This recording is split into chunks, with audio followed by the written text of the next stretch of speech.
अभी आप देख रहे हैं इन दिनों में एक और इशू हमारे यहाँ बहुत ही हाईलाइट हो चुका है, वो है शुगर का, चीनी का इशू। पाकिस्तान के अंदर कोई 107 या 9 के करीब शुगर मिल्स हैं, और ये शुगर मिल्स किन लोगों की हैं? शरीफ खानदान की हैं, चौधरी खानदान की हैं, जरदारी खानदान की हैं, जरदारी का दोस्त है अनवर मजीद उनकी हैं, हारून अख्तर की हैं, इसी तरह चंद खानदान और हैं कि जिनकी शुगर मिल्स हैं। आप अंदाजा लगाएं किसान को, ज़रात को कैसे बर्बाद किया जाता है।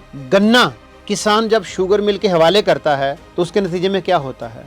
वो एक पर्ची लिख के दे देते हैं कि इतने अरसे के बाद, 3 माह 4 माह के बाद तुम आओगे वापस और गन्ने की कीमत ले जाओ। इस वक्त आप अंदाजा लगा लें, एक मुहतात अंदाजे के मुताबिक शुगर मिल्स मालकान ने जो किसान को अदायगी करनी है पिछली भी और इस साल जो गुजरा है साल, इसकी भी 2200 अरब रुपए से जायद वो कीमत है जो अभी तक किसान को अदायगी करनी है शुगर मिल मालकान ने गन्ने के अंदर, जो अभी तक नहीं की गई।